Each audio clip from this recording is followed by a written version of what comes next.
Olá, meu amigo, olá, minha amiga, tudo bem? É um prazer, mais uma vez, estarmos juntos para continuarmos estas programações lindas de uma semana maravilhosa, a Semana Santa, restaurados em Cristo. E aí, tá gostando?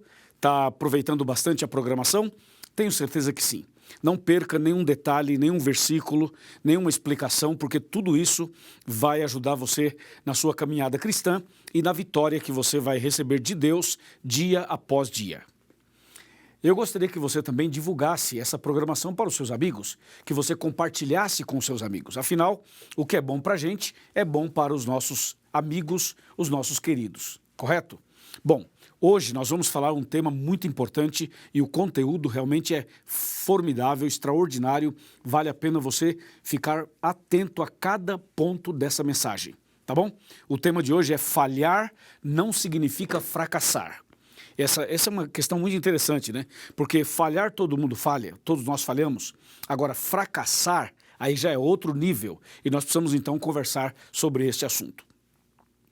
Mas antes de eu abrir a Bíblia para ler o texto, eu gostaria de fazer uma oração com você. Vou orar por você, por sua casa, por sua família, vou orar por sua igreja, vou orar por seus negócios, vamos orar por sua vida espiritual também. Curva a sua cabeça, feche os seus olhos, vamos orar. Senhor, nosso Deus e nosso Pai, muito obrigado por essa semana maravilhosa e por podermos estudar a Tua Palavra sobre o tema Restaurados em Cristo. Senhor, estamos vivendo dias difíceis, tem muitas pessoas que estão enfermas, tem outras que perderam o emprego, tem outras que perderam um ente querido e tem outras pessoas que neste momento estão passando por uma grande luta, por um grande sofrimento. Meu Deus, venha nesse instante com a tua mão poderosa, com a tua graça maravilhosa, abençoar esta pessoa, abençoar esta casa, abençoar este lar, esta igreja, esse grupo de estudos. Abençoa, meu Deus, cada pessoa que tanto necessita da tua misericórdia. Também, Senhor, abençoe o trabalho dessas pessoas, os negócios de cada uma delas.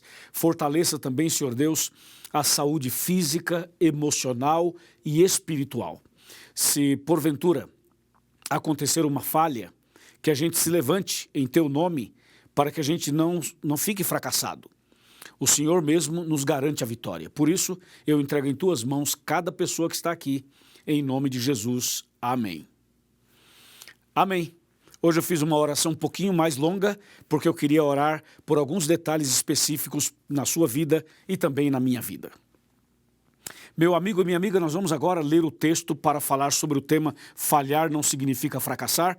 E o texto é Mateus 26, do 31 ao 35, que diz assim: Então Jesus lhe disse, esta noite todos vós vos escandalizareis comigo, porque está escrito, ferirei o pastor e as ovelhas do rebanho ficarão dispersas.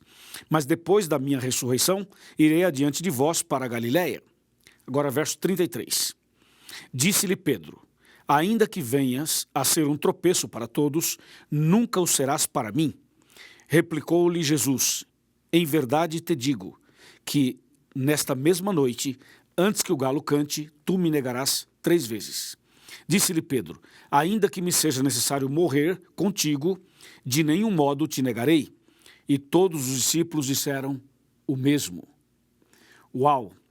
Que texto, que história, que diálogo, que porção impactante da palavra de Deus, você não acha? Bom, você conhece a história de Pedro e conhece um pouco da história dos demais discípulos de Jesus. Cada um deles tem uma história bastante comovente e bastante importante, porque cada história é cheia de detalhes que são para nós como modelo, como inspiração, como orientação, para que a gente possa continuar a caminhada. Pedro era uma figura bastante interessante dos 12 discípulos e, por que não dizer, uma das figuras mais impressionantes da história do cristianismo. Você sabe que muitas pessoas na história da Bíblia cometeram falhas, tiveram derrotas, tiveram momentos difíceis. Eu poderia citar Moisés, por exemplo, Jeremias, eu poderia citar Jonas, eu poderia citar vários outros nomes, do Velho e do Novo Testamento. Mas hoje eu quero falar somente sobre Pedro. Pedro era uma figura, sim, era uma pessoa sincera, era uma pessoa bem autêntica e, como diz na linguagem mais moderna hoje, com Pedro era papo reto. Ele falava claramente, abertamente, era sincero, falava o que pensava e às vezes falava para pensar depois no que havia falado. Pedro era impulsivo, era um tipo sanguíneo, era uma pessoa que realmente tinha no coração sinceridade. Cometia vários erros, mas era uma pessoa muito sincera. A Bíblia chega a dizer que Pedro, por exemplo, ele oscilava bastante e ele ia de um extremo ao outro em fração de segundos. Por exemplo, Pedro andava sobre as águas pela fé olhando para Jesus. Isso é maravilhoso, é vitorioso. Mas daqui a pouco ele tira os olhos de Jesus, olha para as águas, para as ondas e começa a afundar. Então veja, Pedro é aquele que em um momento está andando sobre as águas vitorioso e daqui a pouco está sendo um fracasso, está sendo derrotado, está afundando, está morrendo e aí ele grita, Jesus salva-me, e Jesus vai, socorre e o salva. Mas Pedro tinha outros detalhes na vida também. Por exemplo, quando Jesus fazia uma pergunta, o primeiro a responder era Pedro. Ele sempre respondia assim, rapidamente, em primeiro lugar. Mas Pedro, ele tinha as oscilações. Por exemplo, a Bíblia menciona em Mateus que uma vez Jesus estava dizendo aos discípulos que as pessoas diziam que Jesus era isso, era aquilo, era João, era Elias, era um profeta e tal. Aí Jesus olha para eles e fala assim, e vós, quem dizeis que eu sou? Aí Pedro levanta a mão e disse, Senhor, tu és o Cristo, o Filho do Deus vivo. E Jesus disse, Pedro, que maravilha, não foi a carne nem o sangue que te revelaram, mas o meu Pai que está nos céus. Dizendo, Pedro, você foi usado por Deus para dar essa resposta. Veja que maravilha, isso é o máximo, é ou não é? Mas momentos depois, Jesus disse, eu vou para Jerusalém, serei traído, serei julgado, condenado, e vão me matar, e vou ser sepultado e tal, ao terceiro dia ressuscitarei. Jesus estava contando para eles esses assuntos, e Pedro levanta a mão de novo e diz, Senhor, se tu sabes que vais a Jerusalém e vais ser preso e morrer e tal, então é muito simples, o Senhor não vá para Jerusalém, fica aqui. Aí Jesus olha para Pedro e diz assim, arreda-te daqui, Satanás. Então veja, Pedro, em um momento ele era usado por Deus, em outro momento era usado por Satanás. E também tem mais alguns detalhes. Uma vez, Jesus disse a Pedro, Pedro, é o seguinte, o diabo está cirandando você. O diabo está lutando para derrubar você, para destruir você. Então eu vou te falar uma coisa, eu orei por você, eu estou intercedendo por você e eu quero, Pedro, que você fique do meu lado o tempo todo para que você não caia. Então Jesus levou Pedro para o Monte da Transfiguração, juntamente com Tiago e João, para que Pedro pudesse estar perto dele, aonde Jesus queria fortalecer a Pedro, sabendo das lutas que ele passaria, sabendo das batalhas que ele enfrentaria. Então Jesus, conhecendo Pedro, falou assim, Pedro, chega mais perto, fica do meu lado, vamos para a montanha da transfiguração. E a ideia de Jesus era estar sempre perto de Pedro, e Pedro sempre perto dele, para que Jesus pudesse ajudá-lo e fortalecê-lo na fé. Porque Jesus também sabia que Pedro no futuro passaria por outros problemas, como por exemplo, o momento em que ele negaria Jesus, o momento em que ele passaria por outras provas, e até mesmo Jesus sabia como seria Pedro no futuro. E como seria a sua morte. Então Jesus queria ajudar Pedro o tempo todo. Por isso você vai perceber que em todas as fraquezas de Pedro, Jesus estava ali para ajudar, para coordenar, para apoiar, para levantar, para estender a mão. E assim Jesus fez com Pedro e também com os outros discípulos. A Bíblia continua falando sobre Pedro até chegar nesse episódio que eu acabei de ler na abertura do programa de hoje. E você percebeu que Jesus disse claramente o que iria acontecer e Pedro disse assim, Senhor, aconteça o que acontecer, eu jamais vou te negar, jamais vou te abandonar, eu vou contigo até a morte. Então Pedro era uma pessoa assim determinada, objetiva, vou contigo até a morte e acabou. E Jesus disse, Pedro, eu te digo que antes que o galo cante você vai me negar 3 vezes. E Pedro, não, Senhor, jamais te negarei, serei fiel. Você sabe que isso acontece conosco também, né? A gente oscila bastante, não oscila? Um dia você está firme na fé, outro dia você não está. Um dia você está feliz, esperando a volta de Jesus, outro dia você diz, Senhor, não volte hoje, porque se voltar hoje eu estou perdido. Não é verdade? Nós também oscilamos muito na fé como Pedro. E nós também queremos ser fiéis, queremos andar com Jesus, queremos obedecer os mandamentos, queremos ir para o céu. A gente tem esse desejo no coração, mas às vezes a força carnal, às vezes a natureza pecaminosa, isso que tem dentro do ser humano, muitas vezes fala mais alto e muitas vezes você oscila, não é verdade? Oscila espiritualmente, não é mesmo? Eu estou falando para alguém que, como Pedro, passou por momentos difíceis. Estou falando com você que já prometeu ser fiel tantas vezes e não foi. Estou falando com você que já decidiu voltar para a igreja e não conseguiu. Estou falando com você que é da igreja, mas você oscila demais, você sabe que tem uma fraqueza, tem um pecado guardado, um pecado escondido, e você diz, pastor, eu queria muito ser forte, vencer, mas eu não consigo. Então veja, a história de Pedro é parecida com a sua história. E Pedro finalmente chegou a passar pela experiência que Jesus havia dito. Veja, Jesus foi preso, de fato, como havia sido dito. E Pedro, então, acompanhou Jesus de longe, vendo todo o processo da prisão de Jesus, a forma como Jesus estava sendo conduzido e maltratado, e Pedro de longe. Aí, de repente, uma empregada se aproxima de Pedro e fala assim, você é um seguidor dele, não é? E Pedro nega Jesus. E a pessoa insiste e diz, mas você não é um dos 12? Não, nem conheço ele. Mas a sua fala, o jeito que você fala, a sua posição, a sua maneira e tudo que você tem, revela que você é um dos seguidores dele. E Pedro realmente negou Jesus 3 vezes, como Jesus havia dito. E depois que negou a 3ª vez, o galo cantou. E quando o galo cantou, então Pedro olhou para Jesus. E Jesus olhou para Pedro. Ou seja, quando o galo cantou pela 3ª vez, Jesus vira o olhar para Pedro e Pedro olha para Jesus, eles cruzam o olhar. E aquele olhar de Jesus não foi um olhar condenatório, acusatório, um olhar maldoso, não. Foi um olhar de compaixão, de misericórdia, um olhar de um Deus que ama os seus filhos, apesar das fraquezas e instabilidades que nós temos.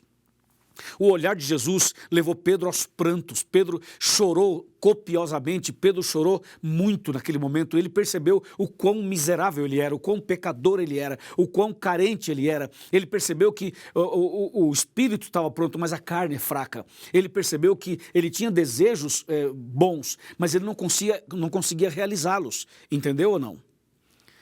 O apóstolo Paulo fala sobre isso, ele fala assim, eu sei o que tenho que fazer, mas eu não consigo. Eu sei o que é o certo, mas eu não consigo obedecer. Eu sei qual é o princípio, o mandamento e tudo. Eu tenho todo o conhecimento, mas eu não consigo realizar. Então há uma luta dentro do ser humano entre a carne e o espírito, entre o certo e o errado, entre o bem e o mal. Nós estamos no grande conflito e o grande conflito está dentro de nós. Então Pedro viveu esse grande conflito. Pedro, durante todo o tempo que seguiu Jesus, ele oscilou, ele acertava, ele errava, ele estava firme, ele estava fraco, ele andava sobre as águas, ele afundava, ele cortava a orelha de uma pessoa, depois ele falava de Jesus. Pedro foi assim, a vida inteira dele. Ou seja, é uma vida muito parecida com a sua e com a minha, não é mesmo?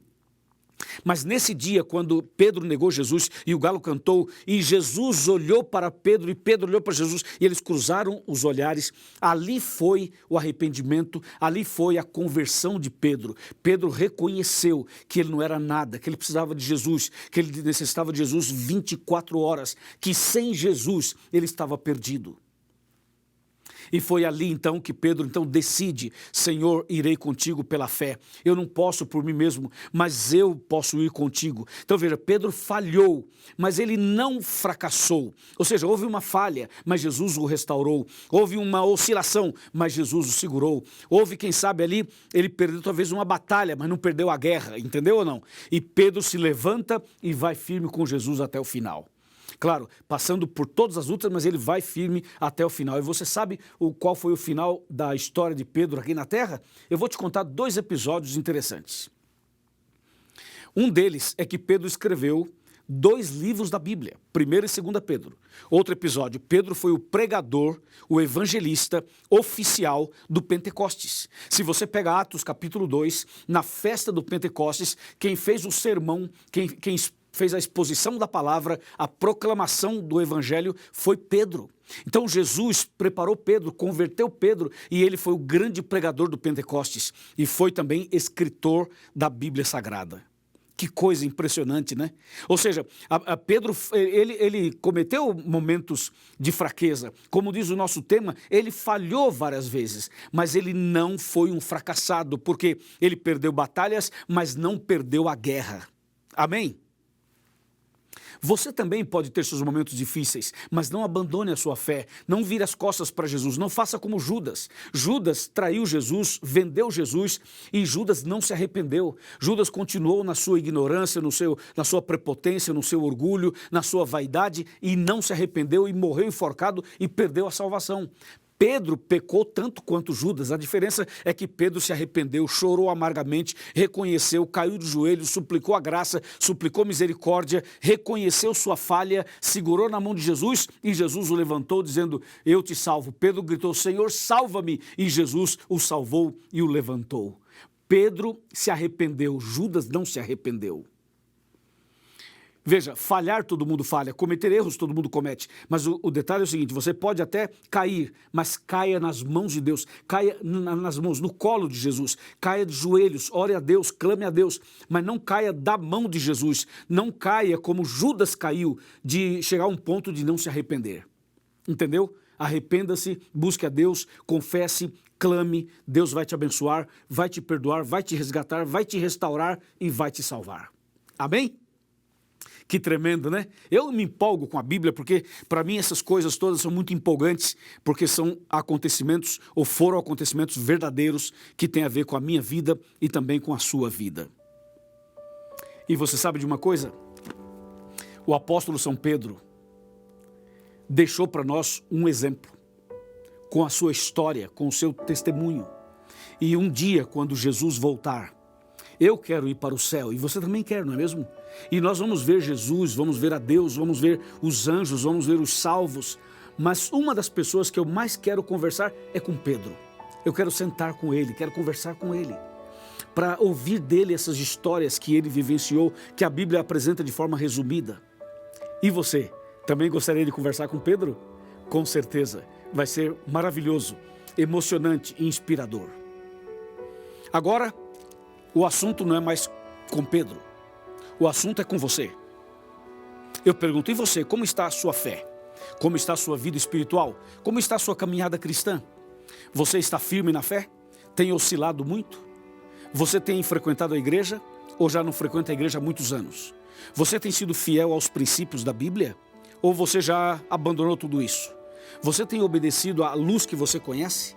Ou você é daqueles que conhecem a verdade, mas não se firma na verdade? Sabe de uma coisa? Hoje, Jesus está olhando para você. O mesmo olhar que ele teve com Pedro, ele tem com você hoje. Olhe para Jesus. Mesmo que você chore, mesmo que você caia aos prantos, é importante que você caia arrependido. Se você cometeu algum pecado, traiu sua esposa, traiu seu marido, traiu seus pais, traiu a confiança de alguém, se você tem um pecado guardado, um pecado de estimação, se você tem sido muito vulnerável em algumas coisas, veja, caia de joelhos hoje, reconheça que você falhou, mas que você não perdeu a guerra. Entenda que Jesus está do seu lado, Ele pode estender a mão e levantar você, Ele pode levantar a mão e abençoar você, hoje mesmo, aqui e agora, Ele pode fazer um milagre na sua vida, como Ele fez na vida de Pedro. Se você crê, se você aceita, eu vou orar por você. Mas hoje eu quero chamar você que se afastou da igreja, você que está afastado dos caminhos de Deus, você que não está mais em comunhão com a igreja, nem com a Bíblia, nem com Deus, você que é uma pessoa que está há muito tempo distante, você não lê a Bíblia há muito tempo, você não ora há muito tempo, você não vai à igreja há muito tempo, você está distante de todo mundo, da igreja, de Deus há muito tempo, e hoje você está aqui vendo essa mensagem, é com você que eu quero falar. Jesus está chamando você, Jesus quer abençoar você, Jesus quer restaurar você, Jesus quer curar você, Jesus quer transformar sua vida. Dê uma chance para Jesus, apenas olhe para Jesus pela fé como Pedro. Quando você olhar para Jesus pela fé, vai perceber que Jesus vai estar olhando para você e o olhar dele vai mudar sua vida, vai mudar o seu rumo, vai te fazer feliz, vai te dar paz no coração e vai te dar certeza de uma vida eterna quando Jesus voltar. Você aceita? Você quer que eu ore por você? Você quer voltar para os braços de Jesus agora mesmo? Você quer nascer de novo, recomeçar? Então agora eu peço a você que ore comigo, para que Deus te abençoe poderosamente. Então, eu quero pedir a você agora que coloque a mão sobre o seu coração, como eu estou com a minha aqui. Põe a mão sobre o seu coração, feche os seus olhos, que eu vou orar por você. Querido Deus, muito obrigado por essa mensagem e agora com a nossa mão sobre o coração, queremos dar o coração para o Senhor. Queremos dar a nossa vida para o Senhor. Queremos entregar tudo nas tuas mãos. E assim como o Senhor olhou para Pedro, olhe para essa pessoa agora. Olhe para esse homem, para essa mulher, para esse jovem, para esse irmão, para essa irmã, para essa pessoa que esteve afastada dos teus caminhos e hoje está aqui conosco. Senhor, eu entrego essa pessoa nas tuas mãos. Realiza um milagre no coração dela, na vida dela, na família dela. Em nome de Jesus. Amém.